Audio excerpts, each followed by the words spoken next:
आप सभी को राधे राधे, जय श्री कृष्णा। दोस्तों, आज एक अद्भुत लीला कथा मैं आप लोगों के साथ शेयर करने वाली हूँ, जिसे सुनकर आपकी आंखों से भी आंसू आ जाएंगे। यह लीला कथा हमारे साथ शेयर की है बुलंदशहर में रहने वाली सीमा जी ने। सीमा जी कहती है कि हमारे घर में जो है देवी माता की पूजा होती है, शेरा वाली माँ की पूजा होती है और हमारी वह कुल देवी भी है। सभी भगवान में हम श्रद्धा भाव रखते हैं, चाहे वह राधे कृष्णा जी हो, चाहे वह श्री राम हो, चाहे वह शंकर भगवान हो। मतलब सभी देवी देवताओं की पूजा भी हमारे घर में होती है। लेकिन हमारे घर में लड्डू गोपाल की सेवा नहीं होती थी। हमारे आस पड़ोस में सभी जगह जो है लड्डू गोपाल विराजित है और काफ़ी लोग जो है लड्डू गोपाल की सेवा करते हैं। इसलिए हमें लड्डू गोपाल के बारे में सब जानकारी थी कि ये ठाकुर जी का जो है बाल स्वरूप है। इनकी बच्चे की तरह सेवा की जाती है और इनकी सेवा करने से घर में सुख समृद्धि आती है। सीमा जी कहती है कि जब भी कभी आस पड़ोस में कोई धार्मिक कार्य होता था तो वह उनके घर जाती थी सभी के, और वहाँ पर लड्डू गोपाल को देखती थी। उनका मन होता था कि वह भी लड्डू गोपाल की सेवा करे। एक बार की बात है, उनके पड़ोस में ही जो है भागवत कथा हो रही थी और वहाँ पर सब अपने अपने लड्डू गोपाल लेकर आए थे। सीमा जी कहती है कि सभी के लड्डू गोपाल की छवि इतनी प्यारी प्यारी थी और इतनी सुंदर सुंदर रूप में सभी लोगों ने बाल गोपाल को सजाया था। तो उन्हें देखकर उनका और भी अधिक मन होता है कि मैं भी छोटे से लड्डू गोपाल जो है घर में लेकर आऊं, उनकी सेवा करूं। लेकिन हर बार जब भी वह लड्डू गोपाल को लाने की बात करती, उनकी सासू माँ मना कर देती थी। वह हमेशा कहती थी कि सब भगवान एक ही होते हैं, तुम लड्डू गोपाल के रूप में सेवा करो या फिर माता रानी के रूप में सेवा करो, ईश्वर तो एक ही है। तो हर बार वह जो है मना कर देती थी। इस वजह से सीमा जी जो है उदास हो जाती थी, लड्डू गोपाल नहीं ला पा रही थी। अब एक दिन जो है उनका पूरा परिवार गंगा जी में स्नान करने के लिए हरिद्वार जाता है। सीमा जी कहती है कि हरिद्वार जब गंगा जी में हमने स्नान किया, स्नान करने के बाद सभी लोग जो है वहीं पर सीढ़ियों पर बैठे थे और सीमा जी जो है वो कहती है कि मैं पानी के अंदर ही डुबकियां लगा रही थी। तभी अचानक से मेरे पैरों से कुछ टकराता है और टकराते ही मुझे अनुभूति होती है कि मानो कोई जैसे मूर्ति है और वो मुझसे टच हुई है। तो मैं सोचती हूँ कि किसी ने यहाँ पर जरूर कोई भगवान जी की जो मूर्ति है वो विसर्जित की है और मेरा पैर उन्हें लग गया। और होता है ना, कभी भी जब भगवान की मूर्ति होती है, देखा होगा आपने, पेपर पर अगर भगवान की मूर्ति होती है वो नीचे गिरी रहती है और हमारा पैर टच हो जाता है तो हमें ऐसा लगता है कि अरे पाप लग गया। फिर हम उस मूर्ति को उठाकर हाथ जोड़कर एक तरफ रख देते हैं। तो वही भाव सीमा जी कहती है मेरे मन में आया कि मैं गंगा स्नान कर रही हूँ और पैरों में भगवान की मूर्ति आ गई।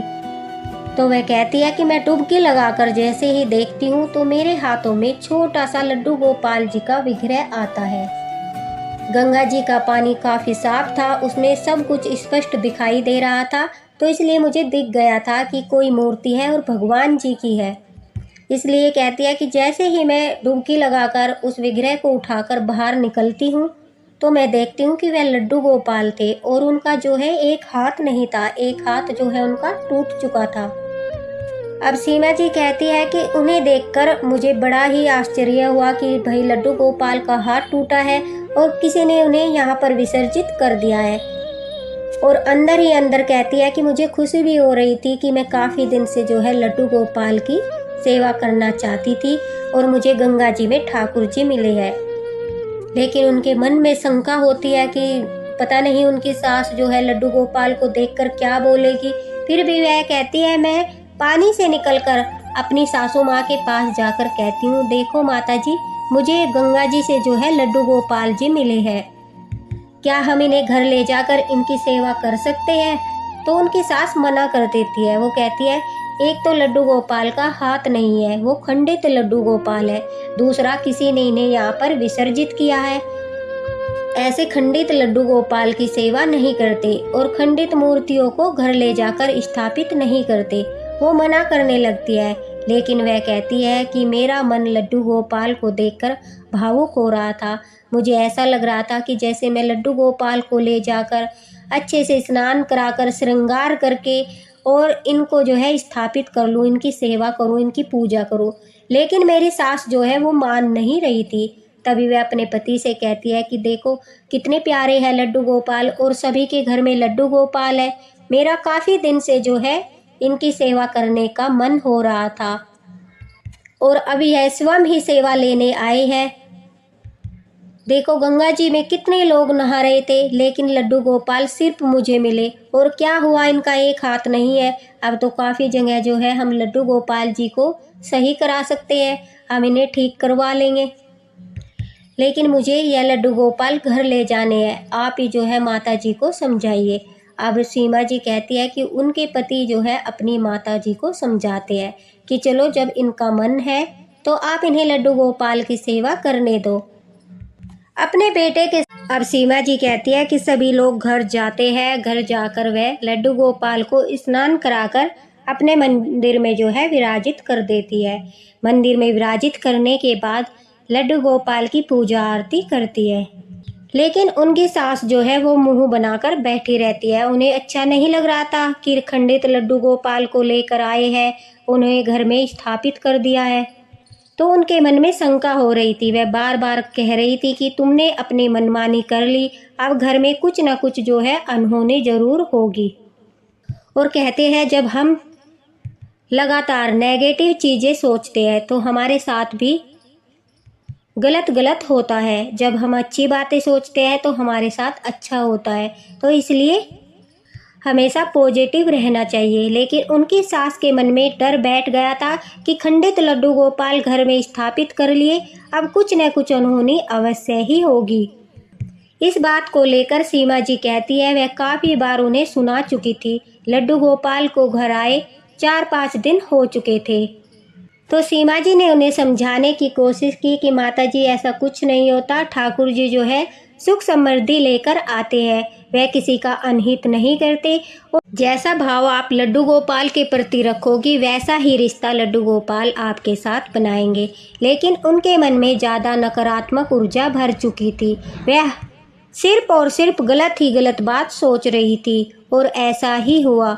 सीमा जी कहती है कि 4-5 दिन के बाद जो है उनके ससुर जी को अचानक से अटैक आता है और वो दुनिया छोड़कर चले जाते हैं, जिसका सारा दोष जो है वह उनकी सास सीमा जी पर लगाती है कि देखो मैंने कहा था कि घर में कुछ अनहोनी जो है अवश्य ही होगी। तुमने खंडित लड्डू गोपाल लाकर घर में विराजित कर दिए, और उनके आने के बाद ही तुम्हारे ससुर जी की जो है मृत्यु हो गई। अभी भी समय है, तुम लड्डू गोपाल को जो है इन्हें घर से बाहर कर दो, वरना और भी अधिक बुरा होगा। बबीता जी कहती है जब वह लगातार मतलब कि इस तरह की बातें कर रही थी तो उनके आसपास जो मतलब कि उन्हीं की हम उम्र होती है जो बुजुर्ग महिलाएं थी वो बैठी थी। वो भी यही कहती है कि बेटा तुम्हारी सास ठीक कह रही है, तुमने खंडित लड्डू गोपाल घर में विराजित कर लिए, इस वजह से जो है देखो क्या अनहोनी हो गई, और खंडित मूर्ति की जो है पूजा नहीं किया करते।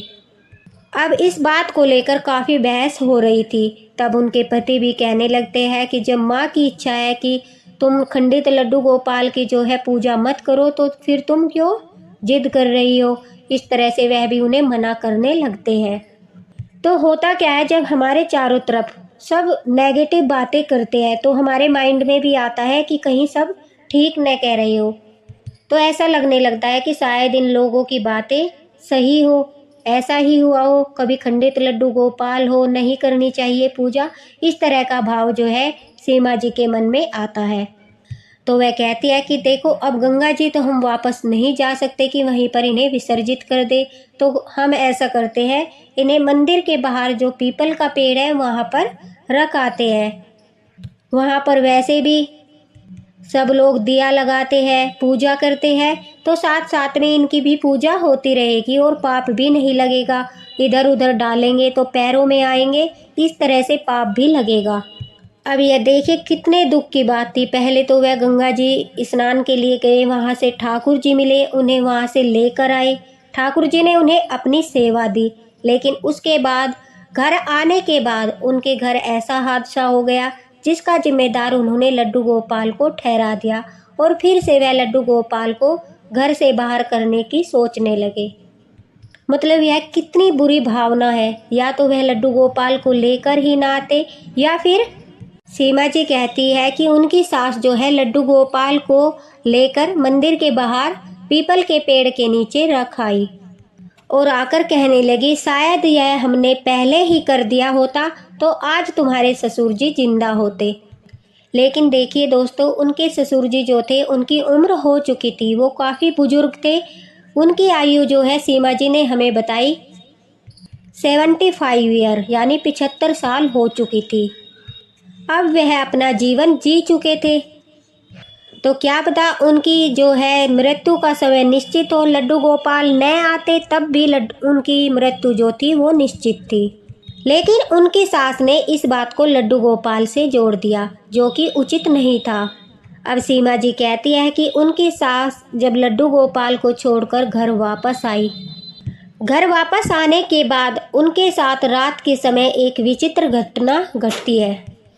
जब वह सो रही थी तो अचानक से उन्हें एक बच्चा रोते हुए दिखाई देता है, तो वह घबराकर उठ जाती है। उठकर सीमा जी को आवाज़ लगाती है। सीमा जी और उनके हस्बैंड जो है उनके पास आते हैं कि कहते हैं, माँ जी क्या हुआ? तो वह बताती है कि आज जो है एक बच्चा बार बार सपने में आ रहा है और वह सिर्फ रोता हुआ दिखाई देता है। न जाने वह बच्चा कौन है और बार बार सपने में क्यों आ रहा है। उन लोगों के घर लड्डू गोपाल नहीं थे, तो वह अनुभूति नहीं जानते थे कि वह लड्डू गोपाल जो है उन्हें अनुभूति करा रहे हैं, तो इस बात को वो समझ नहीं पाए। अब सीमा जी कहती है कि अगले दिन हमारे जीवन में फिर एक दुर्घटना होती है। सीमा जी के बेटे का हाथ जो है वो सीढ़ियों से गिरने की वजह से फ्रैक्चर हो जाता है। वह तुरंत उन्हें डॉक्टर के पास ले जाते हैं और उनको ट्रीटमेंट दिलाकर घर वापस लाते हैं। अब लाने के बाद सीमा जी के मन में फिर से वही बात आती है। वह कहती है कि माँ जी देखिए, अब तो लड्डू गोपाल हमारे घर में भी नहीं है, फिर भी हमारे साथ अनहोनी हो गई। शायद हमने जो है भूल कर दी। जो हमारे जीवन में घटनाएं लिखी है वह होकर रहती है, उसमें ठाकुर जी का कोई दोष नहीं है, यह हमारे कर्म होते हैं। और जो घटना घटनी थी वह लड्डू गोपाल के आए बगैर भी, मतलब कि जो ससुर जी की मृत्यु होनी थी वो लड्डू गोपाल के आने के बगैर भी निश्चित थी, क्योंकि उनकी जितनी आयु थी वो पहले से ही लिखी जा चुकी थी। और आप ही तो हमेशा कहती हो कि जिसको जितना समय प्रभु ने देकर भेजा है वह उतने ही समय तक जीता है। तो कहीं न कहीं उनकी सास के मन में भी यह आया कि बहू आखिर सही कह रही है, आज तो लड्डू गोपाल भी हमारे घर पर नहीं है और फिर भी जो है हमारे बेटे को चोट लग गई, उसका हाथ फ्रैक्चर हो गया और हमने देखो इसे तो अशुभ मानकर जो है घर से बाहर नहीं निकाला कि चलो हमारे बेटे को चोट लग गई, अब ये अशुभ हो गया, इसका हाथ टूट गया, तो हमने अपने बेटे को तो घर से बाहर नहीं निकाला। फिर ठाकुर जी की सेवा भी तो छोटे बच्चे की तरह ही होती है। अब उनके साथ हमने ऐसा क्यों किया कि उन्हें हमने घर से बाहर कर दिया? उनका हाथ टूटा हुआ था, इस वजह से हमने उन्हें अशुभ मान लिया, यह तो उचित नहीं है। अभी सब घर वाले बैठकर इस बारे में बात करते हैं और उनकी सास को जो है रात का सपना भी याद आता है। वह कहती है शायद वह बच्चा कोई और नहीं लड्डू गोपाल ही थे, जो बार बार मुझे अनुभूति करा रहे थे, लेकिन हम ना समझ नहीं पाए। अब सभी लोग जो है वो जाते हैं और बड़े प्रेम से पेड़ के नीचे से लड्डू गोपाल को उठाकर वापस घर लाते हैं और सभी घर के लोग जो है लड्डू गोपाल से माफ़ी मांगते हैं, उनसे प्रार्थना करते हैं कि हमें क्षमा कर दीजिए, हमसे भूल हो गई। अब जो है सीमा जी की सास भी लड्डू गोपाल से माफ़ी मांगती है। उन्हें पता चल चुका था कि जो हमारे प्रारब्ध होते हैं वह हमें भोगने पड़ते हैं। अगर उनके पति की मृत्यु हुई है तो उनका इतना ही समय जो है धरती पर लिखा था, उसमें ठाकुर जी का कोई दोष नहीं है। सीमा जी कहती है कि हमने लड्डू गोपाल को फिर से घर में स्थापित किया, उनसे माफ़ी मांगी और उनकी सेवा करना शुरू कर दिया। अब उनकी सास भी लड्डू गोपाल की सेवा सीमा जी के साथ मिलकर करती है। सीमा जी कहती है कि हमारे लड्डू गोपाल का हाथ ठीक नहीं हुआ, क्योंकि उनका जो हाथ था वो पानी में खो गया था, या फिर उनका जो विग्रह था इसी तरह से किसी ने विसर्जित किया होगा कि उनका हाथ जो था वो विसर्जित किया ही नहीं। तो इस वजह से उनके ठाकुर जी का जो है एक हाथ नहीं है। फिर भी वह लोग बड़े श्रद्धा भाव से, बड़े प्रेम से ठाकुर जी की सेवा करते हैं। और सीमा जी कहती है हमारे घर में लड्डू गोपाल को विराजित हुए पूरे 5 साल हो चुके हैं। हमारे घर में सुख समृद्धि है, किसी प्रकार की कोई समस्या नहीं है। छोटी छोटी समस्याएं जैसे कि किसी बच्चे का बीमार पड़ना, माँ जी का बीमार पड़ना, या फिर कोई हल्का फुल्का नुकसान हो जाना, ये सब तो जीवन चक्र है, चलता ही रहता है। लेकिन कोई इतना बड़ा अशुभ भी हमारे घर में नहीं हुआ कि हम यह कह दें कि ठाकुर जी का हाथ नहीं था, लड्डू गोपाल का हाथ नहीं था। खंडित मूर्ति की पूजा करने की वजह से ऐसा हो गया है। और सच मानो तो सीमा जी कहती है हमारा ध्यान उनके हाथ पर कभी जाता ही नहीं है, क्योंकि उनका मुख इतना प्यारा है, इतना सुंदर मुख है हमारे बाल गोपाल लड्डू गोपाल का, कि बस हम उनकी छवि को निहारते ही रहते हैं और पूरे सच्चे भाव से और प्रेम से लड्डू गोपाल की सेवा करते हैं। लड्डू गोपाल को सिर्फ भाव चाहिए, समर्पण चाहिए। और उनका जो विग्रह है वो जागृत है। वह कहती है कि हमें हर बार हमारे लड्डू गोपाल अनुभूति कराते हैं। कभी उनकी माताजी को लड्डू गोपाल आंगन में खेलते हुए दिखाई देते हैं, तो कभी सीमा जी को जो है लड्डू गोपाल पूजा करते समय उनकी गोदी में बैठे हुए दिखाई देते हैं। मतलब कि इतनी प्यारी प्यारी अनुभूतियाँ उनके बाल गोपाल कराते हैं। वह कहती है कि मैं उन्हें शब्दों में जो है बयान नहीं कर सकती। हमारे लड्डू गोपाल बड़ी ही प्यारी अनुभूतियाँ हमें कराते हैं। सीमा जी के बच्चे भी लड्डू गोपाल को बहुत प्रेम करते हैं और उन्होंने काफ़ी लोगों से भी पूछा। उन्होंने बताया कि लड्डू गोपाल का जो विग्रह है वो खंडित नहीं माना जाता, उनकी सेवा हम कर सकते हैं, ठाकुर जी की सेवा हम कर सकते हैं। अब यह देखिए अपना अपना भाव होता है कि हमें लड्डू गोपाल जी का जो विग्रह है वह खंडित हो गया है, उसे विसर्जित करना है या फिर सेवा करनी है। अगर पॉसिबल होता है तो हम हाथ ठीक करा सकते हैं, लेकिन अगर पॉसिबल नहीं है तो चिंता की कोई आवश्यकता नहीं है। हम उस रूप में भी ठाकुर जी को सेवा कर सकते हैं, क्योंकि हम उन्हें अपने पुत्र रूप में घर पर विराजित करते हैं। तो जिस प्रकार हम अपने बच्चों की देखभाल करते हैं, उसी तरह का समर्पण भाव रखकर हम लड्डू गोपाल की भी सेवा कर सकते हैं।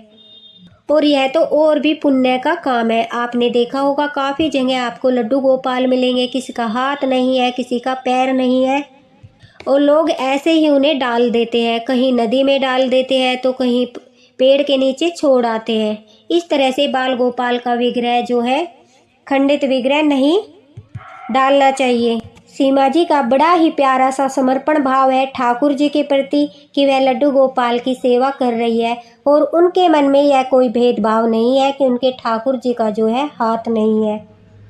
वह पूरे प्रेम से, पूरे श्रद्धा भाव से अपने ठाकुर जी की सेवा कर रही है, और ठाकुर जी की कृपा उनके परिवार पर पूरी तरह से बनी है। और इसी प्रकार से ठाकुर जी की कृपा उनके परिवार पर बनी रहे। आप सबके परिवार पर ठाकुर जी की कृपा बनी रहे। इसी के साथ राधे राधे, हरे कृष्णा। लड्डू गोपाल जब हमारे घर में आते हैं तो वह हमारे फैमिली के सदस्य बनकर आते हैं, वो हमारी फैमिली के मेंबर बन के आते हैं, घर के मुखिया होते हैं। तो अगर हमारे मुखिया को कुछ अनहोनी हो जाए उनके साथ, मतलब कि जैसा कि हम उन्हें स्नान करा रहे हैं, हमारे हाथ से छूट जाते हैं, या फिर भारी विग्रह किसी कारण से हाथ से छूट जाता है, उन्हें चोट लग जाती है, तो उसका मतलब यह नहीं होता कि हम लड्डू गोपाल को कहीं पर भी फेंक कर आ जाए। आप या तो लड्डू गोपाल का हाथ सही करा सकते हैं, उन्हें फिर से अच्छा उसी तरह से बनवा सकते हैं जैसे पहले उनका विग्रह था, या फिर उसी रूप में भी सेवा कर सकते हैं। यह आपके ऊपर निर्भर है कि आपका मन क्या कहता है, आपका भाव क्या कहता है, आपका ठाकुर जी के प्रति कितना समर्पण है, आप उस रूप में सेवा करना चाहते हैं या नहीं चाहते। यह सिर्फ आपके ऊपर निर्भर करता है कि आप लड्डू गोपाल के प्रति क्या भाव रखते हो। इसी के साथ राधे राधे, जय श्री कृष्णा। मिलते हैं अगली लीला कथा के साथ। तब तक के लिए अगर आप कोई लीला कथा हमारे साथ शेयर करना चाहते हैं तो मैंने लिंक डिस्क्रिप्शन बॉक्स में दे दिया है, आप फेसबुक पर शेयर कर सकते हैं। जय श्री कृष्णा।